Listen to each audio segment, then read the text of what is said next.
Guys, logics को continue करेंगे आज। आई होप सारी फर्स्ट वाली क्लास जो है आप लोग सारे के सारे आप देख चुके हो, जिसमें मैंने सारा कंसेप्ट लॉजिक का, प्रपोजिशंस वगैरह और स्टेटमेंट, कनेक्टिव्स, ये सब आपको पढ़ाया था। आज हम लॉजिक्स के थोड़े बहुत क्वेश्चंस करेंगे related to conditional proposition and biconditional proposition. ठीक है, सबसे पहले थोड़ा सा रिवाइज अगर रिवीजन कर ली जाए, P इंप्लाइज Q की अगर बात की जाए तो double sign single sign use कर सकते हैं। स्मॉल p ले लेते हैं। P is a sufficient condition for Q and Q is a necessary condition for P। Fine, ठीक है, ये दोनों कंडीशन होल्ड करती हैं इसके केस में। मतलब कुछ इसको ऐसे भी आप लर्न कर सकते हो, जिसकी तरफ एरो होता है वो नेसेसरी होती है, जिसकी तरफ एरो नहीं होता वो सफिशिएंट होती है। ठीक है, इसको हम ऐसे भी बोलते हैं, P ओनली इफ Q, ऐसे भी बोलते हैं Q इफ P। ठीक है, Q if P, these are the terms we are going to use it। उसके अलावा P bye conditional Q, P if Q, और हम ऐसे भी यूज करते हैं P if and only if Q। ठीक है, दोनों एक दूसरे के लिए नेसेसरी हैं, both are necessary to each other. Fine, पता है रियलिटी में बहुत जगह यूज करते हैं इसको हम लोग, बहुत जगह इक्वेशंस में। जैसे सपोज करो नॉर्मली एक इक्वेशन लिखो x+2 = 8, तो इससे x = 6 आ गया, तो इस तरीके का यूज होना चाहिए भाई। x ≠ 6 पे x+2 8 नहीं हो सकता, और x+2 8 implies x = 6, x = 6 implies x+2 मतलब x अगर not equal to 6 है तब क्या x+2 8 आ सकता है? नहीं ना। फाइन, तो दोनों के लिए हम लोग ना मैक्सिमम इसको यूज नहीं करते, कुछ लोग इसमें implies भी यूज करके चलते हैं। ठीक है, एक्सेप्टेबल हो जाता है, बट अब आप ध्यान रखें प्लीज कोई भी साइन लगाते हुए। तो अभी के लिए ये चीजें क्लियर है सबको अच्छे से, आई बिलीव सबको अच्छे से क्लियर होंगी। तो we have done lots of homework correspond to this, तो आई बिलीव ये सबको क्लियर होगा। ठीक है, अब कुछ क्वेश्चंस हैं हमारे पास, ये देखेंगे प्लीज। कुछ एक रीडिंग है हैमंड, उसके क्वेश्चंस मैंने लिए हैं।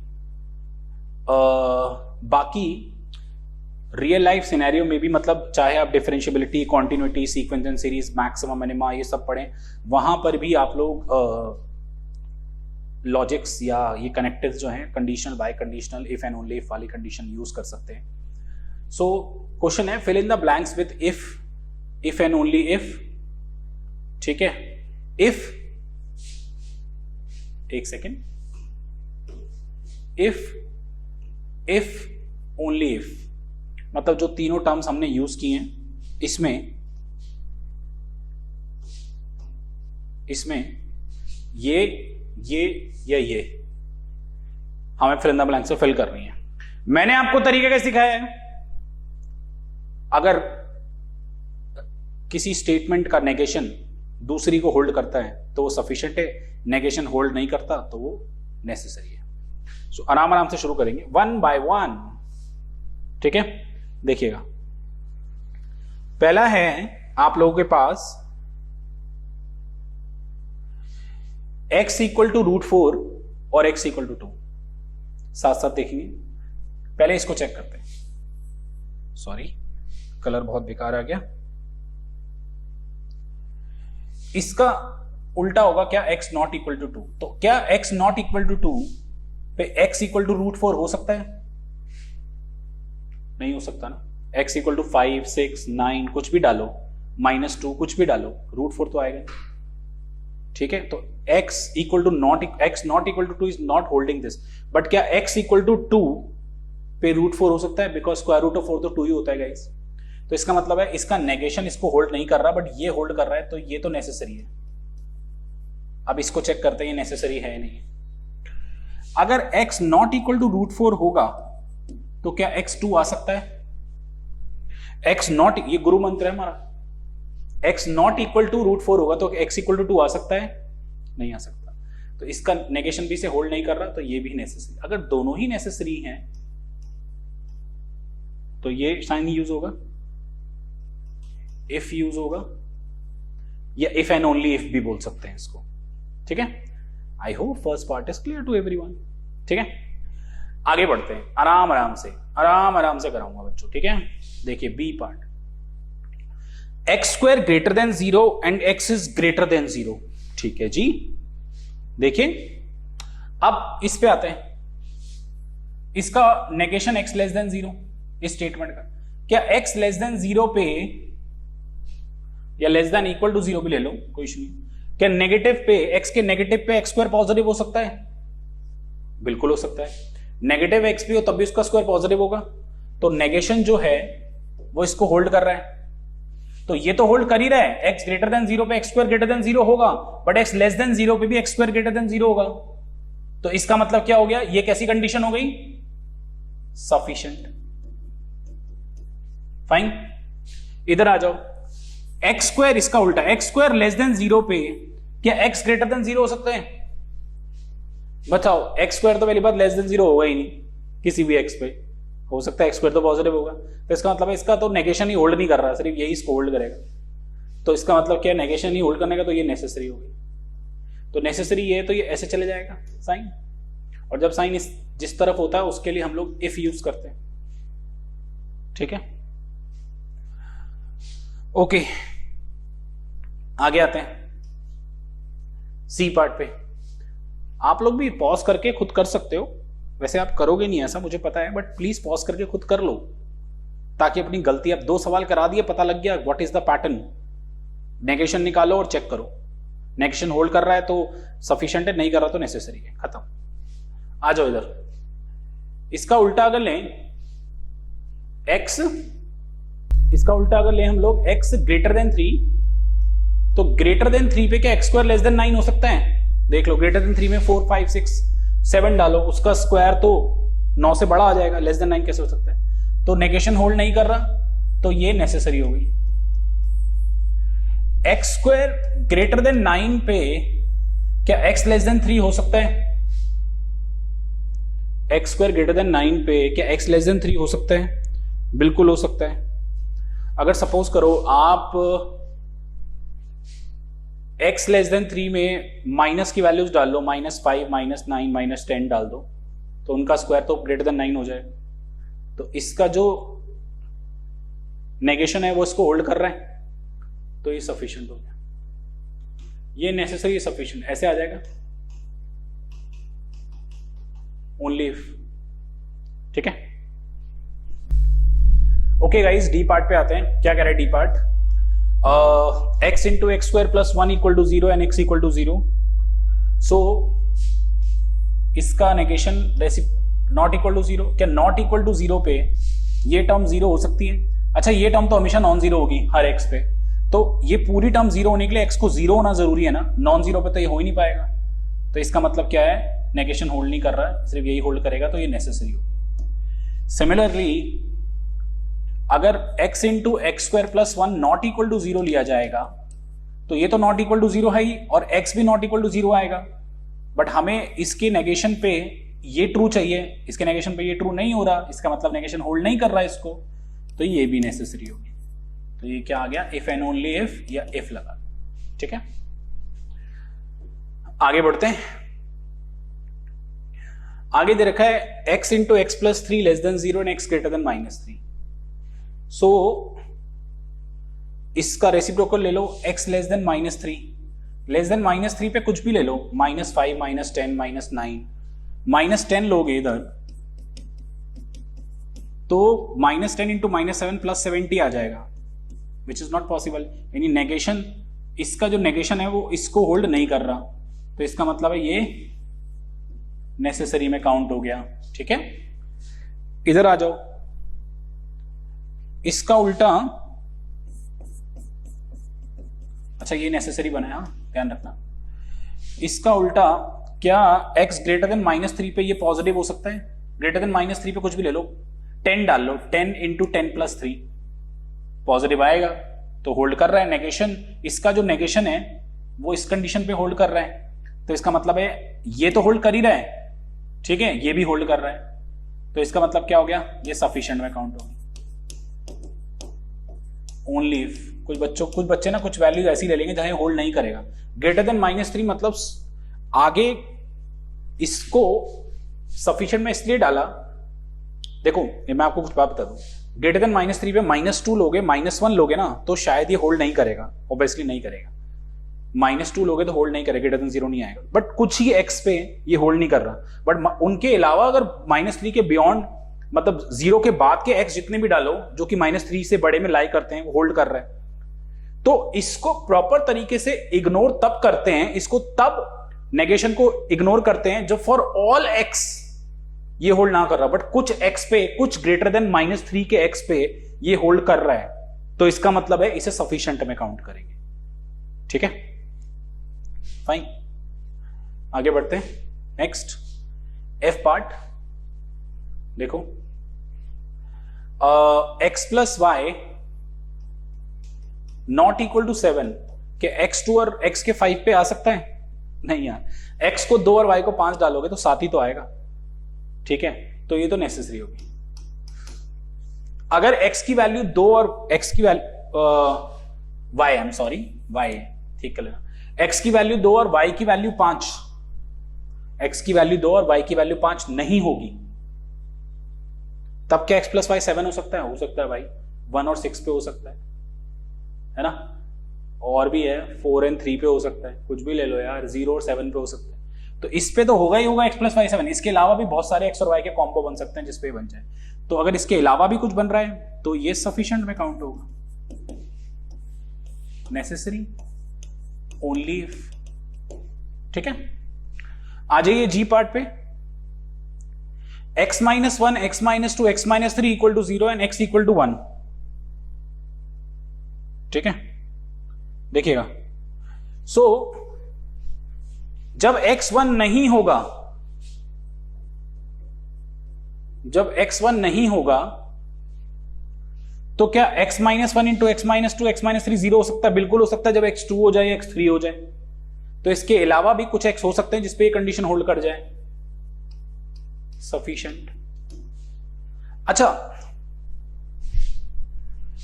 जब ये तीनों इसका नॉट इक्वल टू 0 तो x ना ही 1 होना चाहिए, ना ही 2 होना चाहिए, ना ही 3 होना चाहिए, तो क्या x 1 हो सकता है? नहीं। इसका मतलब क्या है, इसके कॉम्प्लीमेंट पे या इसके नेगेशन पे ये कंडीशन होल्ड नहीं कर रही, तो ये नेसेसरी में काउंट होगा, ठीक है। जब नेसेसरी इधर है तो इस तरीके से इफ लगा देंगे। ओके गाइज, आगे बढ़ते हैं। देखिए, आपको h में दे रखा है x² plus y square equal to 0 and x equal to 0 और y इक्वल टू 0। अच्छा, ये और एंड में फर्क ध्यान रख, x इक्वल टू 0 और y इक्वल टू 0 का मतलब है एटलीस्ट, अगर ये दो हैं x और y, at least one of them is 0। At least one of them 0 का मतलब है या तो दोनों में से कोई एक 0 है या दोनों 0 है, ठीक है। अच्छा, अब सबसे पहले उस साइड x स्क्वायर, इसका उल्टा क्या होगा? एटलीस्ट वन ऑफ देम 0 का मतलब क्या है? नन विल 0, इसका ये उल्टा हो जाएगा, उल्टा मतलब नेगेशन। तो अगर x और y दोनों 0 नहीं होंगे तो क्या x² प्लस वाई स्क्वायर 0 बन सकता है? अगर x और y दोनों 0 नहीं है, मान लो एक नेगेटिव पॉजिटिव भी है, तब भी x² और y स्क्वायर तो पॉजिटिव ही आएंगे, दो पॉजिटिव का समीशन 0 कैसे आ सकता है? तो नेगेशन होल्ड नहीं कर रहा, इसका मतलब ये नेसेसरी हो गया।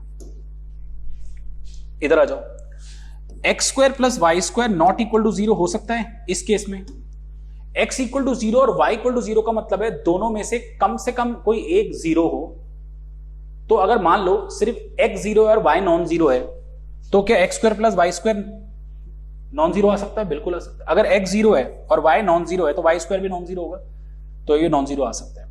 अच्छा, प्लीज डोंट गेट कंफ्यूज कि x और y दोनों 0 हैं। x equal to 0 y equal to 0 का मतलब है कम से कम कोई एक 0 है, ठीक है।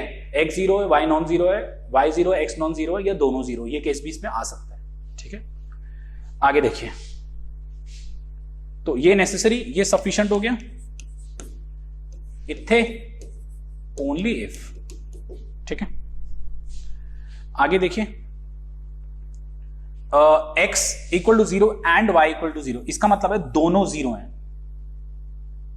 दोनों 0 हैं। अच्छा, और ये है x square plus y equal to, अगर एक्स स्क्वायर प्लस वाई इसका उल्टा नॉन जीरो है और एक्स और वाई एंड मतलब दोनों 0 हैं, तो दोनों के 0 होने पे क्या x square plus y square non zero आ सकता है? कतई नहीं, नेसेसरी। ठीक है, एंड दोनों 0 का उल्टा क्या होता है? At least 1 is non zero, at least 1 is non zero. At least 1 non zero से क्या x square plus y square 0 आ सकता है? भाई मान लो x 0 हो जाए, y नॉन जीरो हो जाए, तो x square plus y square 0 आ सकता है? नहीं। तो इसका मतलब ये भी नेसेसरी हो गई इफ। ठीक है, देखो यार, ये तो मैंने बुकिश क्वेश्चन कराए हैं, आप कहीं से कोई भी सवाल उठा के मुझसे पूछिए, I am very very happy to answer all the questions of yours. ठीक है, नेक्स्ट आते हैं जे पार्ट पे। जे पार्ट कह रहे हैं कि एक्स वाई बराबर एक्स जेड है, वाई बराबर जेड है, एक्स वाई बराबर एक्स जेड है एंड वाई बराबर जेड है। सो इसको आप चाहो तो ऐसे भी लिख लो, x y minus z non equal to 0, मतलब ये एक ही बात है ना, उधर भेज दिया यार कुछ ना कर। अच्छा, y अगर z के इक्वल नहीं होगा, इसका उल्टा, तो क्या ये कंडीशन होल्ड करेगी? अगर y और z इक्वल नहीं है तो हो सकता है x 0 हो जाए, तो 0 y और z इक्वल नहीं है तो y minus z non zero है, और x नॉन जीरो, अगर ये नॉन जीरो है और x 0 है तब भी तो 0 आ सकता है ना, तो y not equal to z पे भी ये कंडीशन होल्ड कर सकती है, सफिशिएंट। और अगर x into y minus z non zero है तो x को भी नॉन जीरो होना पड़ेगा एंड y माइनस जेड को भी नॉन जीरो होना पड़ेगा, y को नॉट इक्वल टू z होना पड़ेगा। तो इसका जो कॉम्प्लीमेंट है उससे ये कंडीशन आ रही है, जो कि क्या इसको होल्ड कर रहा है? नहीं, y not equal to z आ रहा है, तो ये होगी नेसेसरी इफ। ठीक है, next, x greater than y square, x greater than 0। अगर x लेस देन 0 हो जाएगा तो मान लो नेगेटिव हो गया, एक छोटा सा, ये पॉसिबल है? कोई स्क्वायर की टर्म, सॉरी ऐसे है ना सही, कोई स्क्वायर की टर्म नेगेटिव नंबर से छोटी हो सकती है, तो रेसिप्रोकल होल्ड नहीं कर रहा, मतलब नेगेशन होल्ड नहीं कर रहा, नेसेसरी। अच्छा, इसका उल्टा क्या हो गया? Y square is greater than x. क्या y square greater than x हो सकता है अगर एक्स पॉजिटिव है? बिल्कुल हो सकता है। एक्स को 1 ले लो, 2 ले लो, 3 ले लो, हो सकता है वाई स्क्वायर किसी भी पॉजिटिव नंबर से बड़ा हो सकता है। एक्स को 1 ले लो तो वाई स्क्वायर ग्रेटर देन 1 हो सकता है, हो सकता है जब वाई की वैल्यू -∞ से -1 और 1 से इंफिनिटी, इन इक्वेशन बढ़ाओ, तो इसका रेसिप्रोकल इसको होल्ड कर रहा है, तो ये भाई साहब हो गई सफिशिएंट, ये नेसेसरी, ओनली इफ। ठीक है, सी आप और भी सवाल डिफरेंट तरीके कर सकते हैं अगर आपको बेसिक्स थोड़े बहुत याद हो। अगर आप बिगिनर्स हैं, एकदम सेमेस्टर 1 के स्टूडेंट्स हैं, ठीक है, चाहे कोई भी कॉलेज के इकोनॉमिक्स ऑनर्स, मैथ्स ऑनर्स जिसके भी हैं, तो अभी आप लोगों ने बहुत ज़्यादा बेसिक्स ना पढ़े, जैसे मतलब कुछ स्टेटमेंट वाइज ऐसे सवाल भी आ जाते हैं। मान लो बोलता है एफ इज कंटिन्यूस है एंड एफ इज डिफरेंशिएबल। अगर आप सबको पता हो डिफरेंशिएबल होने के लिए कॉन्टिन्यूस होना जरूरी है, बट कॉन्टिन्यूस होने के लिए डिफरेंशिएबल होना जरूरी नहीं है, तो इसका उल्टा क्या होगा? F is not differentiable. अगर फंक्शन डिफरेंशिएबल नहीं है तो कॉन्टिन्यूस हो सकता है? बिल्कुल हो सकता है, तो ये सफिशिएंट है। इसका उल्टा क्या होगा? F is not continuous. अगर फंक्शन कॉन्टिन्यूस नहीं है तो डिफरेंशिएबल हो सकता है? नहीं, नेसेसरी। तो मतलब ऐसे कुछ भी पूछ सकता है। ऐसे ही आगे कुछ तुम आगे थोड़ी हायर स्टडी करोगे, कन्वर्स, डाइवर्स, सीक्वेंस सीरीज, कुछ चीजें पढ़ोगे, किसी भी चैप्टर से रिलेटेड कुछ भी बना सकते हो, इकोनॉमिक्स के बेसिक कंसेप्ट पे डाल सकते हो, कुछ भी, anything, any statement you can make it that 2 और मोर एटॉमिक स्टेटमेंट, जिसको लेके आप लोग कंडीशनल और बाय कंडीशनल की चीजें यूज कर सकते हो। सो अब आप लोग के टीचर्स आपको किसी भी तरीके के सवाल कराएं, आप लोग रेडी हैं आंसर करने के लिए। उसके बाद भी अगर आपसे ना हो इतना पढ़ने के बाद, तो तुमसे कोई गलती हुई है, मेरे से नहीं हुई, ठीक है। हो सकता है मेरी साइड से भी कुछ छोटी मोटी कमी रह गई हो, तो आप मुझसे डाउट्स में पूछ सकते हैं कि सर हमें ये समझ नहीं है, ठीक है। आज इतना ही पढ़ेंगे guys, thank you so much, नमस्ते।